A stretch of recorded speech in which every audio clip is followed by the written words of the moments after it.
પવન ફૂંકાતા અનેક નાની મોટી દુર્ઘટનાઓ ઘટી। ભરૂચ જિલ્લામાં હવામાન વિભાગની આગાહી અનુસાર ધોધમાર વરસાદ અને પવન ફૂંકાતા અનેક ઠેકાણે વૃક્ષો નમી પડવા અને ધરાશાયી થવાના બનાવો સામે આવ્યા છે। વિગતવાર નજર કરીએ તો ભરૂચ શહેરના કેટલાક વિસ્તારોમાં વૃક્ષો જમીનદોસ્ત થવાના કારણે યાતાયાત બાધિત થવાના દ્રશ્યો પણ સામે આવ્યા છે। ભરૂચ શહેરના શિફા વિસ્તારમાં મહાકાય વૃક્ષ વરસાદના કારણે મુખ્ય માર્ગ પર ધરાશાયી થતા જેસીબી વડે તેને હટાવવાની કામગીરી કરવામાં આવતા એક તરફનો માર્ગ બંધ કરાયો હતો, જેથી ટ્રાફિક જામ સર્જાતા વાહન ચાલકોને હાલાકી વેઠવી પડી હતી।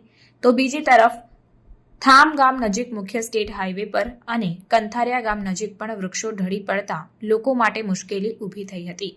હવામાન વિભાગ દ્વારા જિલ્લામાં રેડ એલર્ટ જાહેર કરાયું છે। ભરૂચ જિલ્લામાં મુશળધાર વરસાદના કારણે અનેક નાની મોટી દુર્ઘટનાઓ ઘટી છે, તો કેટલાક વિસ્તારોમાં વરસાદી પાણીનો ભરાવો થતા લોકો મુશ્કેલીમાં મુકાયા હતા।